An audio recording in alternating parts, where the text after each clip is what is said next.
My name is Alexis, but everyone calls me Lexi. And I can still hear the sound of the trash bag hitting the floor the night my mom kicked me out. She stood in the doorway of our Phoenix apartment, dropped my clothes at my feet, and said, "You are 18 now. No money, no job, and that is on you. So get out."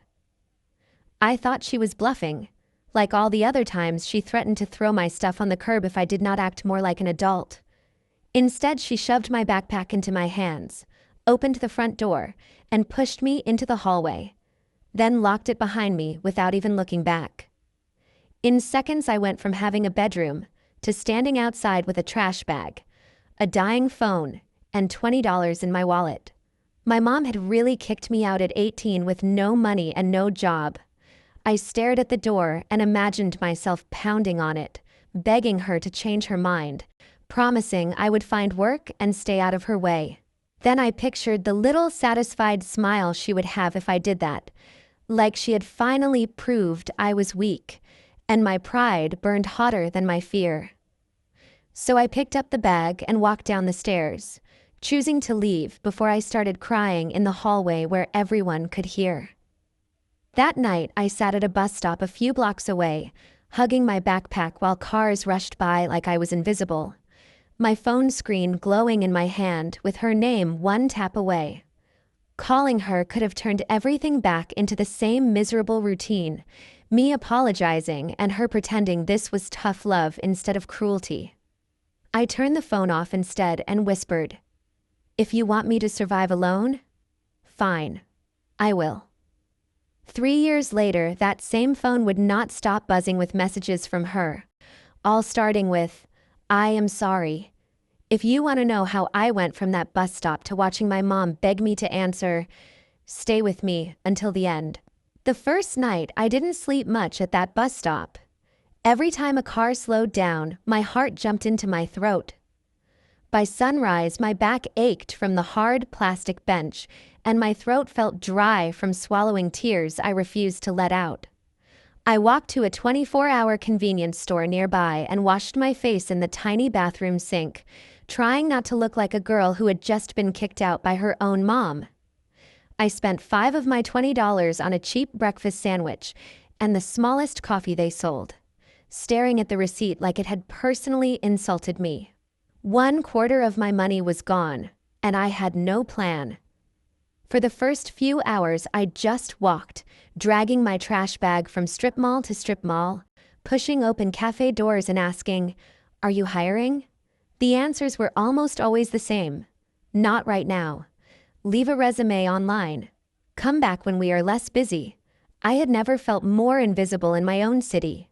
By late afternoon, the Arizona heat wrapped around me like a heavy blanket, and I ended up wandering into a church basement that had a sign saying free meals on Tuesdays and Thursdays. I went because I was hungry, but I stayed because a woman with a clipboard and tired, kind eyes sat down across from me and asked my name. She introduced herself as Rachel, a social worker who helped teens who were technically adults on paper, but still very much alone in real life. When she asked where I was sleeping, I pretended to check something on my phone so I did not have to look at her, then finally admitted, "I do not really have a place right now." She did not gasp or pity stare, just nodded like she had heard that answer 100 times. By the end of that conversation, she had me filling out forms for a youth shelter that offered short-term beds and a shared room in a worn-down but safe house across town. It wasn't glamorous, but it was a door that locked behind me and a mattress that was actually meant for sleeping, not waiting for buses. Over the next week, Rachel helped me more than my mom had in years. She walked me through applying for financial aid at a local community college and showed me a flyer for their digital marketing program. "You are already on your phone all day," she joked. "You might as well get paid for knowing how to use it." It sounded like a real future instead of just survival, so I said yes, even though I was terrified of failing. At the same time, I hit the job hunt harder. After a few more rejections, a tiny independent coffee shop in Phoenix finally hired me for early morning shifts. The pay was minimum wage and my feet hurt constantly. But every pay stub felt like proof that my mom was wrong about me. I added a second hustle delivering food in the evenings, biking cheap plastic containers of takeout to apartment complexes and office parks for people who would never know their driver was sleeping in a shared room, and counting every dollar. To stretch my money, I started playing a game with myself in grocery stores. How many meals can I make out of $10 if I only buy store brands and sale items? I threw together strange combinations: canned beans with boxed macaroni, frozen vegetables with instant rice, and discovered some of them actually tasted good. One night, on a dare to myself, I propped my cracked phone against an empty cereal box, hit record, and filmed a shaky video explaining how I made 3 dinners from the clearance section. I posted it to TikTok under the name Emergency Eats, half as a joke and half as a diary of how I was staying alive. At first, it got maybe 20 views, 1 or 2 comments from strangers saying things like, "Thanks, I needed this, I am broke too." But that tiny flicker of connection warmed a part of me I thought was dead. While my mom pretended I didn't exist, complete strangers were telling me my ideas helped them. I still did not call her. I did not text, did not check in, even when the loneliness felt like a physical weight pressing on my chest at night. She was the one who said, "If you want to survive alone, do it." So I did. I worked, I studied, I cooked from almost nothing, and without realizing it, I was slowly building the first pieces of the life that would one day collide with hers in a way she never expected. It took a few months before I was brave enough to type my mom's name into a search bar. Until then, Monica was just a ghost in my head, a voice that said things like, "You are useless. You will never make it without me," every time my alarm went off at 4:30 in the morning for my coffee shift. One slow afternoon at the shelter, I was scrolling through my old Facebook account, the one I had not touched since high school, when a tagged photo popped up from a girl I barely knew. I almost scrolled past it until I recognized the profile picture in the corner. My mom, Monica Carter, smiling like she had never slammed a door in her life. In the photo, she stood next to a man in a crisp button-down shirt and a teenage girl in a sparkly dress. All 3 of them posed in front of a shiny SUV outside a big stucco house in a nice Phoenix suburb. The caption said, "Dinner with the Harpers. Love this little family." My stomach twisted. I clicked on the man's profile, saw the name, Elliot Harper, owner of Harper Auto and Detail, a chain of high-end auto shops around the valley.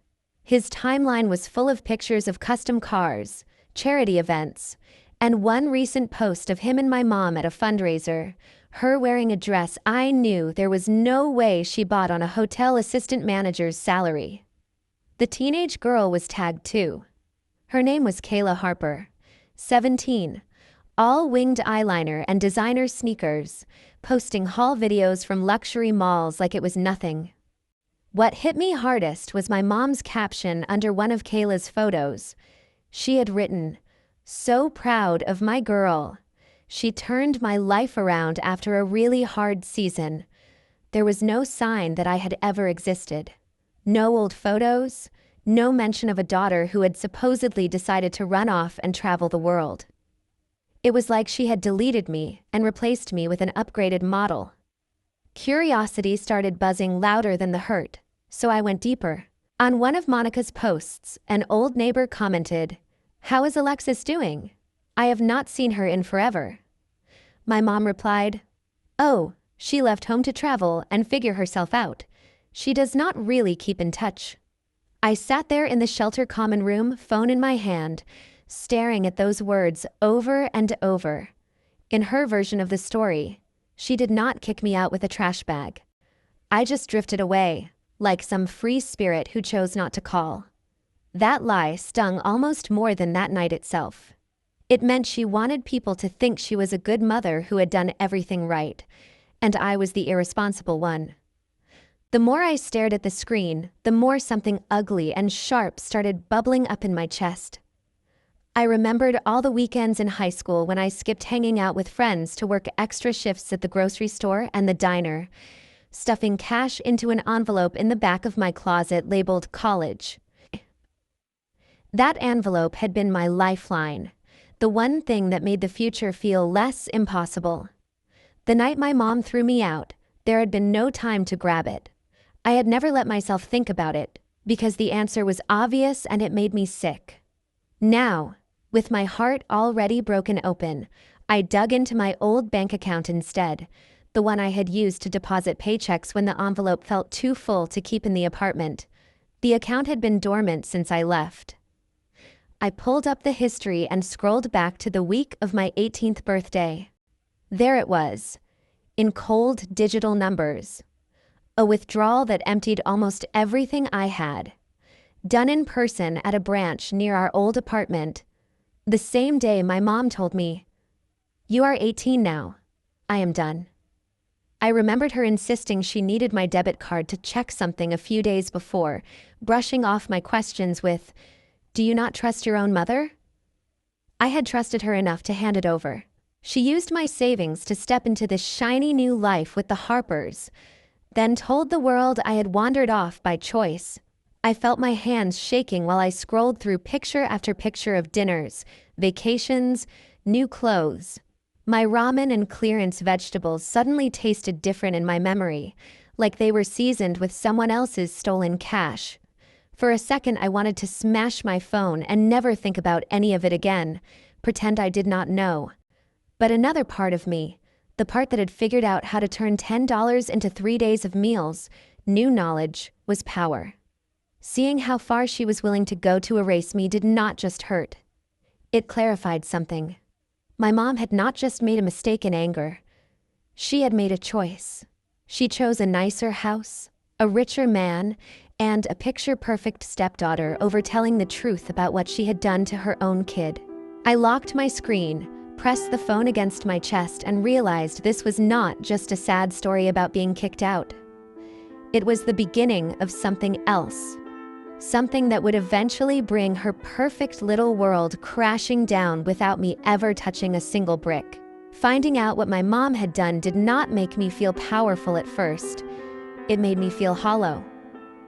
For a few weeks after I saw those photos and that bank withdrawal, everything in my life went out of focus. I still woke up at 4:30 for my coffee shift, but I moved like a robot, steaming milk and calling out names while my mind replayed that comment, "So proud of my girl," over and over. My customers would tell me to have a nice day, and I would smile automatically. But by the time my shift ended, my cheeks hurt from pretending. I stopped filming little cooking videos for emergency eats, telling myself it was just for a few days until I felt better. Those few days turned into almost a month. The app sat on my phone like a reminder of a version of me who actually believed people wanted to hear what she had to say. The youth house where I stayed had a curfew, and every night I would lie on my thin mattress staring at the ceiling, scrolling through Kayla's perfectly filtered life until my head ached. Part of me hated her, but another part just felt small, like I had lost a game I didn't know we were playing. One morning, I showed up late to the coffee shop, eyes puffy from crying until 3 a.m., and my manager pulled me aside. "This is the third time this month you have been late, Lexi," he said. Not unkind, but firm. "I like you, but I cannot keep you if this continues." Something about hearing those words out loud snapped me back to the bus stop, to the feeling of being one mistake away from having nowhere to sleep. I mumbled an apology and promised to get it together, then barely made it through the shift without breaking down. That afternoon, instead of going straight back to the youth house, I went to see Rachel. She was in her cramped office at the shelter, surrounded by stacks of files and a crooked motivational poster. She took one look at my face and said, "Close the door, sit down, tell me what happened." I told her everything in one long, ugly rush. The photos, the comments, the bank withdrawal. The way my mom had rewritten the story to turn me into the villain who ran away. By the time I finished, my voice was hoarse and my eyes felt raw. Rachel handed me a tissue but did not say the usual things people say, like, "She probably did her best," or maybe she did not know what she was doing. Instead, she said quietly, "Sometimes the most dangerous thing for us is the story people tell about us when we are not in the room. You cannot control that. But you can control the story you tell about yourself." A few days later, my friend Jordan from class noticed that I had stopped posting on Emergency Eats. We were studying together in the library when he glanced at my phone screen and asked, "Hey, why did you bail on those cooking videos? They were actually good." I shrugged and said, "It is stupid. No one cares about some broke girl making meals out of canned beans." Jordan snorted. "I care. Apparently, the 20,000 people who watched your last video care too. You know most people would kill for that kind of engagement, right?" I had not even realized one of my older videos had quietly taken off while I was busy spiraling. We pulled up my account and there it was, a simple clip of me making 3 different dinners out of $5 worth of groceries, sitting at almost 50,000 views. There were comments from people saying things like, "I am a single mom and this helped," or "I am working 2 jobs and this made me feel less alone." For the first time in weeks, I felt something other than anger or exhaustion. I felt seen. Rachel's words about choosing my own story and Jordan's blunt honesty started to blend together in my head. My mom had stolen my savings, rewritten my exit as me running away, and replaced me with a prettier narrative. But she could not control what I did with the life that came after. One night, instead of doom scrolling my mom's new life, I set my phone up on a shelf in the youth house kitchen and hit record again. My hands shook a little as I chopped onions on the scratched countertop, talking straight into the camera about how to make a full week of lunches from a single rotisserie chicken and a bag of rice. I did not mention Monica or Kayla, but every word was fueled by the knowledge that I had survived what they did to me. I posted the video before I could talk myself out of it. Within a few hours, the notifications started trickling in. Not a viral explosion, just a steady stream of likes, saves, and comments from people who sounded as tired and broke as I had the night I first slept at that bus stop. Reading them, I realized something important. My mom's opinion of me had almost destroyed me because I had let it be the only voice that mattered. But now there were other voices, from strangers who only knew me as the girl who could turn scraps into dinner. That girl felt worth fighting for. I decided that if I was going to drag myself out of bed at 4:30, it would not just be for a paycheck and a manager's approval. It would be for the future version of me who would never have to ask anyone, especially my mother, for permission to exist. I did not know it yet, but the more I poured myself into that tiny account, the closer I was getting to the moment when my story and hers would collide in front of everyone. By the time 3 years had crawled by, the girl who had slept at a bus stop with $20 in her wallet was almost unrecognizable, at least on paper. I was 21. 1 semester away from finishing my associate's degree in digital marketing, and Emergency Eats had grown from a shaky joke account into a real brand. It did not happen overnight. It was thousands of tiny choices stacked on top of each other, like the cheap ingredients I kept turning into meals. I filmed before dawn in the youth house kitchen, after closing shifts at the coffee shop, in borrowed apartments while friends were at work.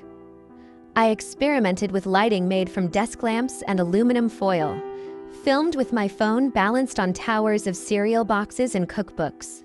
I learned how to edit on free apps, cut dead air, add captions so people could watch on mute during night shifts. Somewhere between all the exhaustion, one of my series caught fire. I called it Emergency Eats, $5, 3 meals, where I would walk through the aisles of a discount grocery store and show exactly what I was buying, then cook it all on camera. People loved seeing the receipt, the total, the feeling that it was actually doable. The video that really blew up was me making a week's worth of lunches from one rotisserie chicken, a bag of rice, and a couple of frozen veggie bags. I woke up one morning to my notifications frozen, my follower count jumping, and brands I had only seen in other people's sponsorships suddenly emailing me with offers. At first, it was just free products and small gift cards. Then, a local discount grocery chain reached out, offering to sponsor a series if I used their sale items and mentioned their app. I almost cried in the back room of the coffee shop when I read that email, partly from excitement, partly from the sting that my mom was not there to see what I had pulled off. But then I reminded myself she had chosen not to be there. With sponsorship money trickling in and my delivery side hustle, I finally saved enough to move out of the youth house and into a tiny studio apartment in a not great, but not terrifying part of Phoenix. It was just me, a wobbly secondhand table, a mattress on the floor, and a kitchen with cabinets that did not close properly. But it was mine. No one could yank the key out of my hand and tell me to get out. As emergency eats grew, I started hearing from people all over the country, single parents, college students, older folks on fixed incomes, all thanking me for helping them stretch $20 an extra few days. I ran a fundraiser with my followers to buy grocery store gift cards for teens at the same shelter that had taken me in. For the first time in my life, I felt like what I knew had value.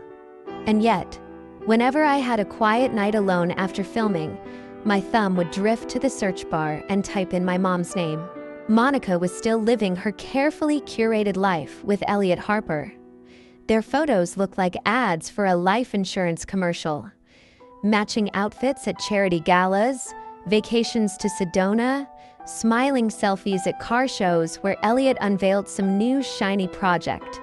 Kayla was always in the background somewhere, holding a designer bag, flashing perfect nails, acting like she had built the empire herself. It stung less now, but the dull ache never completely went away. The first crack I saw in their picture-perfect life came in the form of a comment under one of Kayla's posts. She had posted a video showing off a pile of new clothes and electronics, tagging a bunch of brands.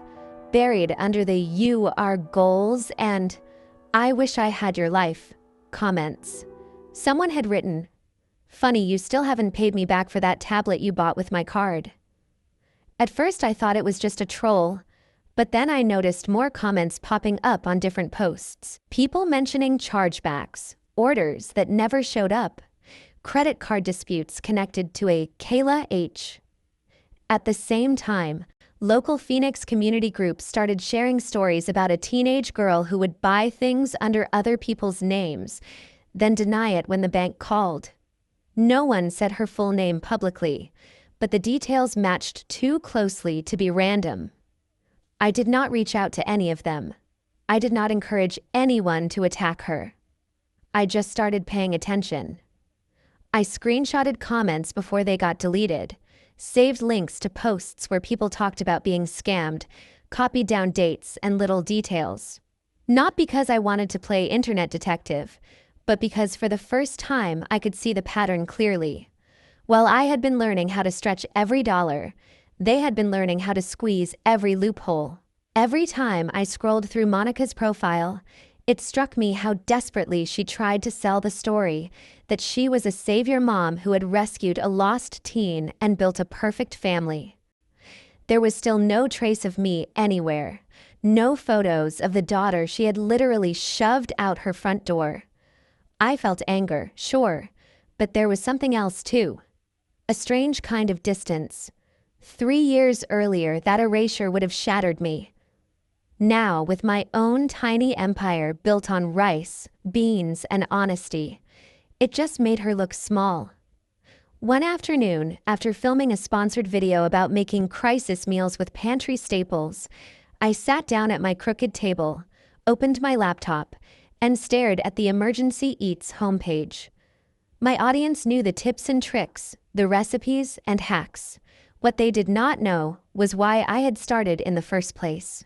They saw the girl who joked about being broke, not the 18-year-old who had watched her mother choose a richer man over her own child and then lie about it. I thought about Rachel's words, about owning my story, and Jordan laughing at me for underestimating my impact.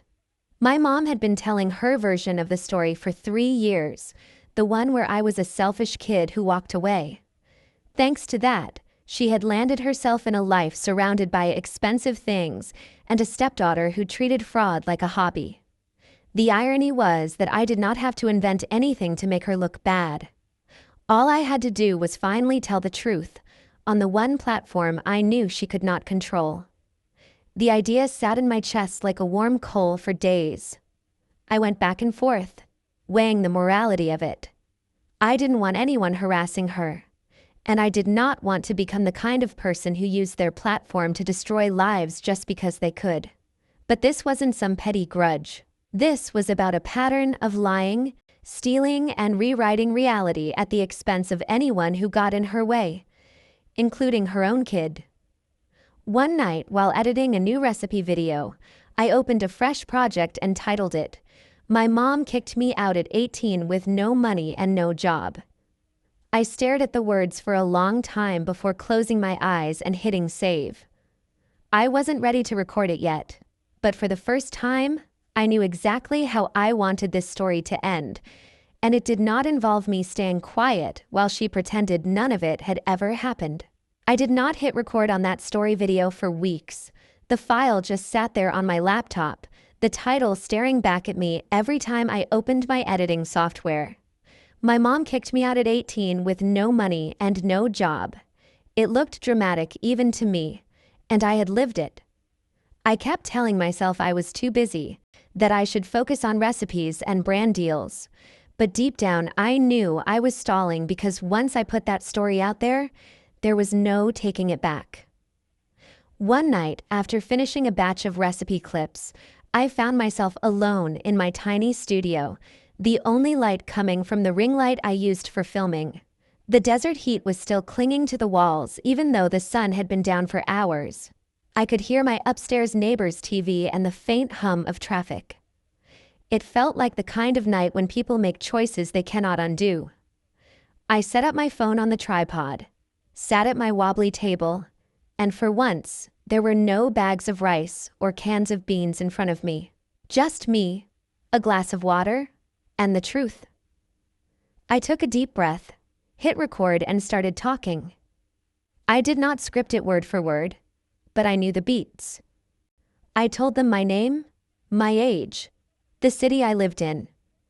I described the sound of the trash bag hitting the floor, my mom's voice telling me I was 18, broke, jobless, and therefore no longer her responsibility. I talked about sitting at that bus stop with $20 in my wallet and nowhere to go, about washing my face in a convenience store bathroom and pretending I still had a home.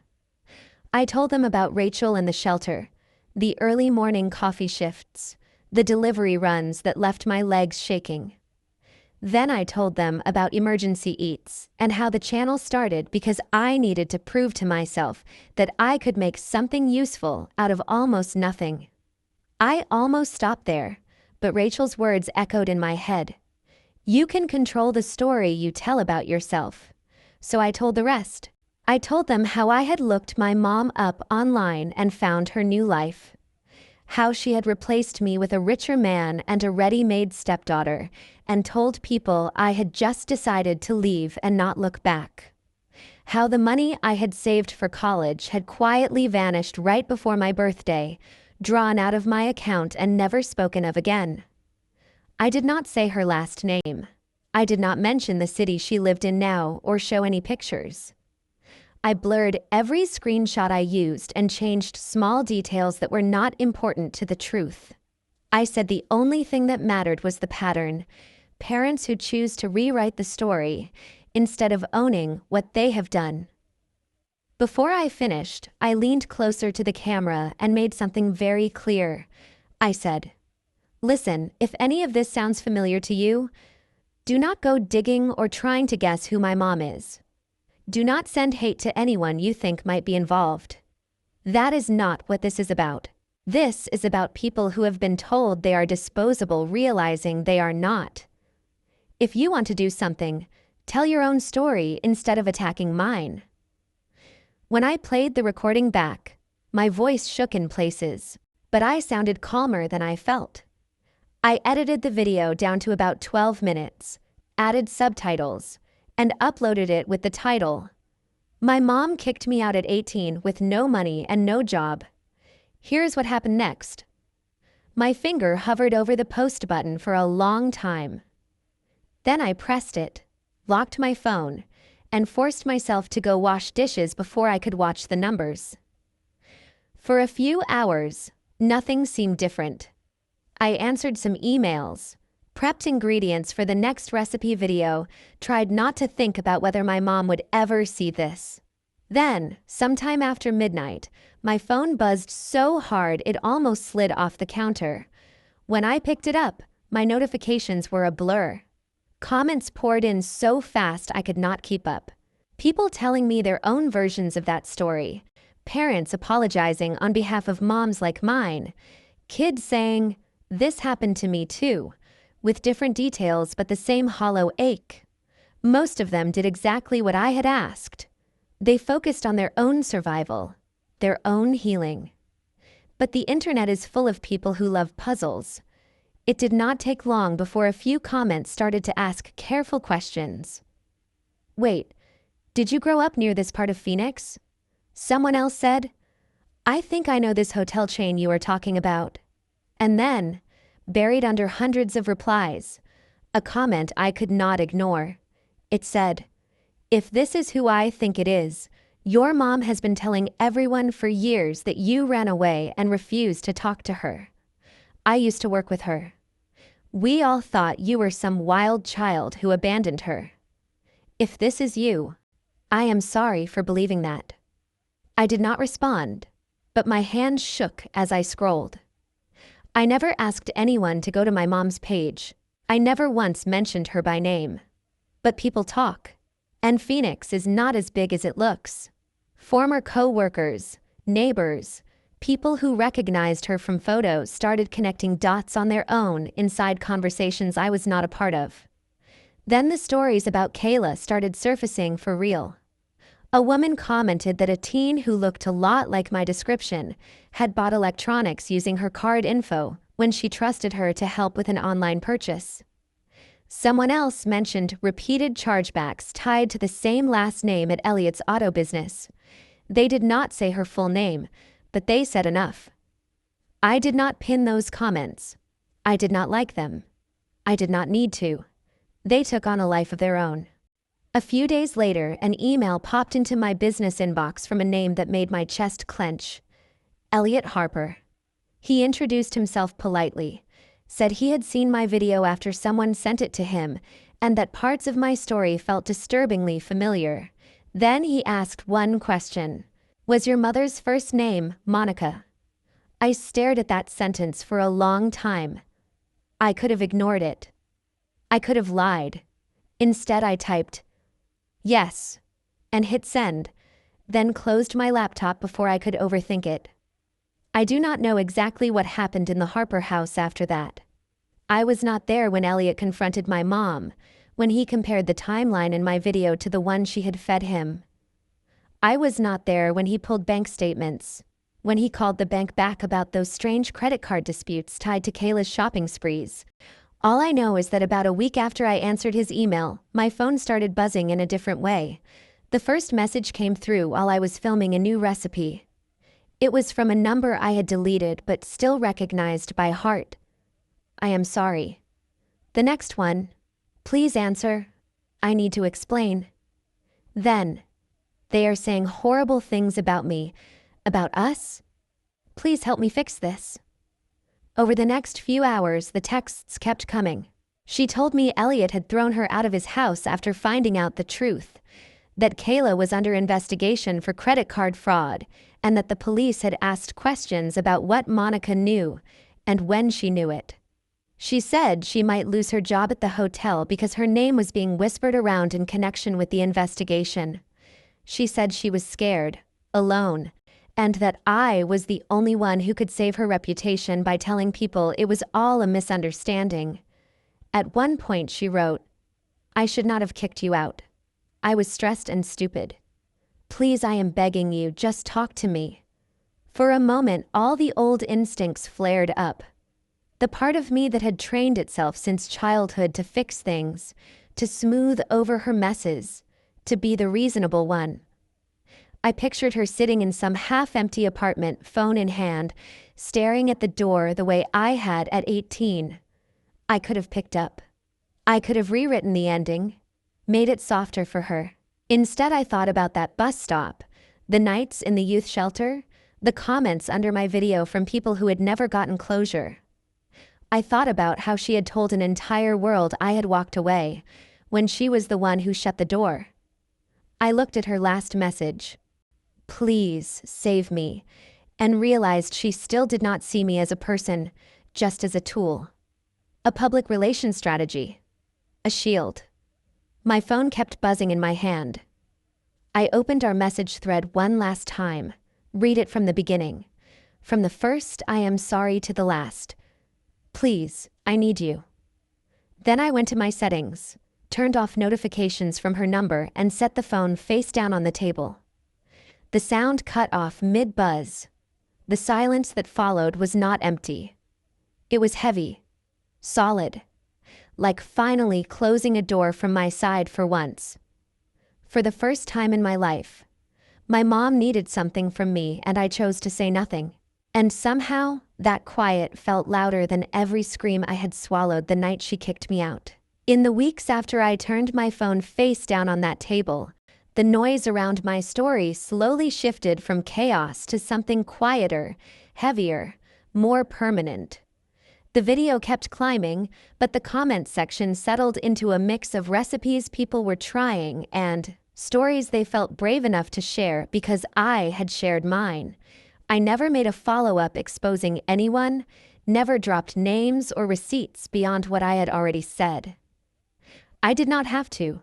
Phoenix moved on the way cities do, but there are always ripples. I heard about some of them in fragments, mostly from people who had no idea I was the one at the center. A regular at the coffee shop mentioned that a manager at a hotel near the airport had been let go after her name started floating around in connection with a fraud investigation involving her boyfriend's kid. Someone from my community college, who still had family in that suburb, casually said, "Remember that fancy couple with the car shops I told you about? Yeah, he broke off his engagement and kicked them out after finding out they lied about some pretty serious stuff." I pretended to be surprised, stirred my coffee, and kept my face neutral while my heart pounded. I did not celebrate. There was no evil laugh, no montage of me dancing on their metaphorical graves. It felt more like standing in the middle of an earthquake that had finally stopped and realizing the building you live in is still standing. From what I pieced together, Kayla did not end up in some lifetime movie prison cell, but the fraud investigation was real.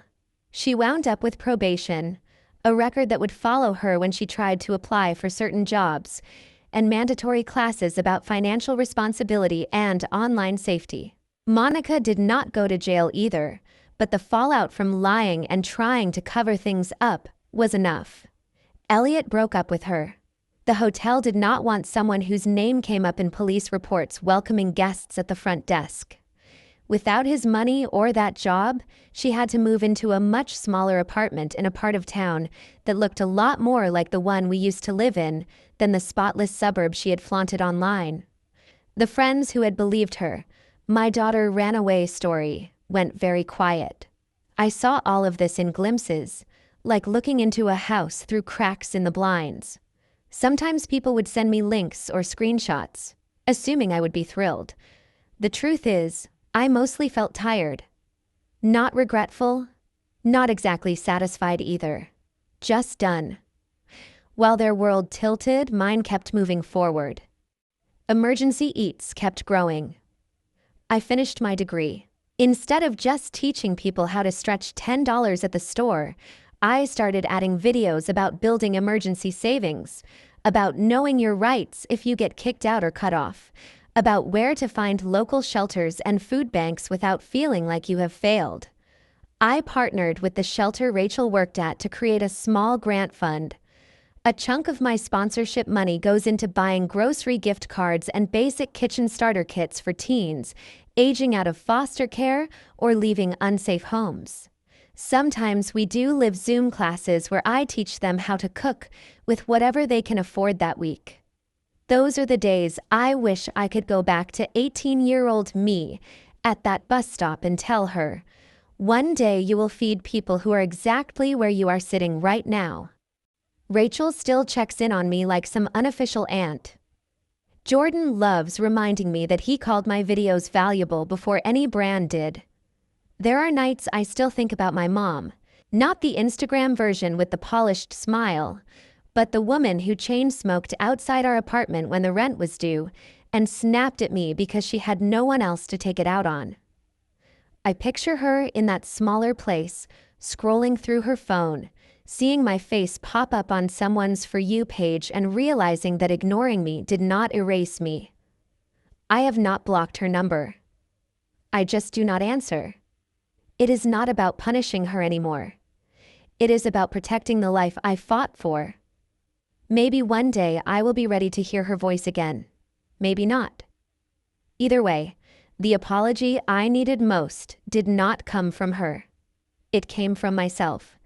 The moment I stopped believing I was the problem just because that was easier for her than facing what she did. People love to say that family is everything, but I do not think that is always true. Family is not just the people who share your last name or your blood. Sometimes it is the social worker who pushes a stack of housing forms toward you and says, "You deserve a safe place to sleep." Sometimes it is the friend who drags you back to your own potential when you are too numb to see it. Sometimes it is strangers on the internet who tell you that your story helped them cook dinner or find the courage to leave a situation that is breaking them. My mom once told me that if I wanted to survive alone, I should go do it. She meant it as punishment. In the end, it became my superpower. I survived without her. And then I learned how to help other people survive too. That, more than any scandal or job loss she faced, is the part that feels like real revenge. Living a life so rooted in truth and resilience that her version of me can never exist again. So if any part of this sounds uncomfortably familiar, if you have ever been told you are ungrateful or dramatic for noticing the way someone is hurting you, I hope you hear this clearly. You are not crazy for wanting better. You are not selfish for setting boundaries, even with the people who raised you. And if you feel safe sharing, tell your story. Not to destroy anyone, but to remind someone else huddled at their own metaphorical bus stop that they are not as alone or as disposable as they have been told.